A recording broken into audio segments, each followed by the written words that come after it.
Dodge, Jeep, and Ram are really screwed. Jeep just announced a new $7,000 discount on their Grand Wagoneer, and it's not even close. Those things are $150,000 almost. They need to discount those things way more. Dealers are trying to, but some of them still haven't even understood. They have to discount them 40 plus grand to sell them. It's insane. People do not want to buy them. There's Jeep hybrids, the Wrangler hybrids, with $20,000+ discounts on lots. 2023 models with the Wranglers and with the Grand Wagoneers. 2023s sitting on the lot. Think about how bad that is for a vehicle to sit there 400, 500, 600 days sitting on the lot. You have squirrel, you got all these things that could damage it, and it's just not good for a vehicle to sit there. The tires, get flat spots if they don't move it all the time and all that kind of stuff. And at that point, is it almost a used vehicle?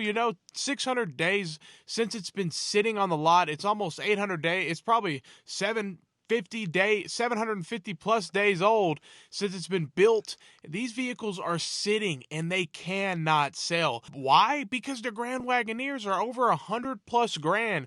Wagoneers, I think they announced a $3,000 discount, and they're like, around 60 to 80 apparently, but I've never seen them really in the lower range. They're always in the 80 range. But the Grand Wagoneers are just completely out of hand. $112,000, $120,000, $130,000, and they're giving a $7,000 discount. Some dealers, again, are trying to do some discounts, but you have to discount that thing 30+ grand, and they're almost all 2023s. They cannot sell them. And those four XEs, same sort of deal, cannot sell them. And it's unfortunate because it's not even just Jeep, and Jeep just completely lost their mindset on who's their clientele. And I think it's Stellantis in general.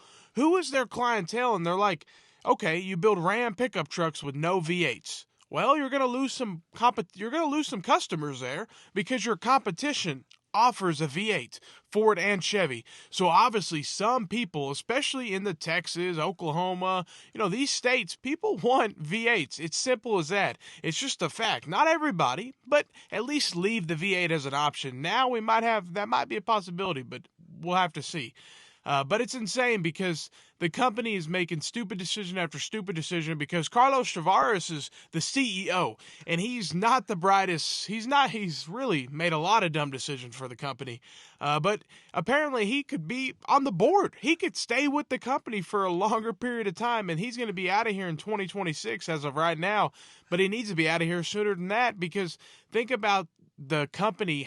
I'm not a financial advisor. Nothing on this channel is financial advice, but think about how much the stock. Just go look at their stock and look at the year to date, and you'll be like, wow, that they have taken a hit. The company has lost so much value since this year.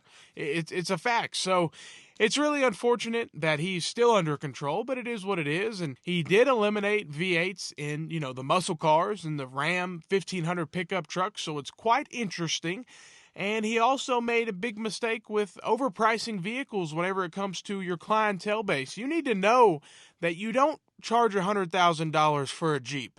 You just don't charge $100,000 for a Jeep. I think we could all agree with that. That's just common sense. And that's the thing that these people are lacking. The corporate executives, it's common sense. I think you can get a 20-something up there that can run this place better than these people. And a lot of people agree. I've seen a lot of YouTubers that agree with that. So it's unfortunate. Most of us are on the same page that Stellantis is running this company terribly. It's almost hilarious that they would say $7,000 on a Grand Wagoneer that cost $125,000 and you're giving $7,000 off.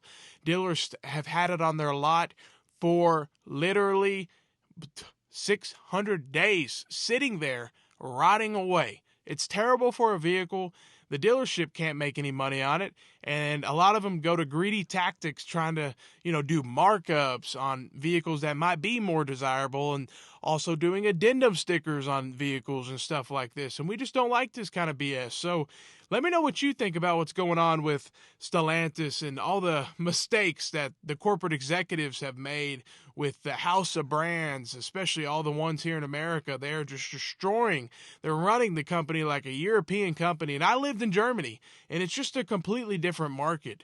They can't really have V8s over there. And I mean, gas is very expensive. When I lived in Germany, gas was very expensive compared to living in Oklahoma. It was a big difference in gas. So it's quite interesting. Let me know what you think. In my opinion, they're running this thing down the drain. And I think they might not even own the house of brands. I think it's either going to get split up. Something's going to happen because there's no way they can keep doing this because it's all falling apart. The stock's going down. They're losing money. Things are not going good. Third quarter, we'll see how the fourth quarter does, but it's not looking so pretty. And what happens when these electric vehicles hit and they're not going to sell? And then how about if who knows? How about if the government gets rid of like a tax incentive or something? Like, who knows what's going to happen? What do they do then? And it's just the moral of the story is no one wants an electric charger. It's that simple. And I think they're going to really struggle to sell those things, but it'll be interesting to see when they hit. But at the end of the day, they're making a huge mistake. Have a great day and stay blessed.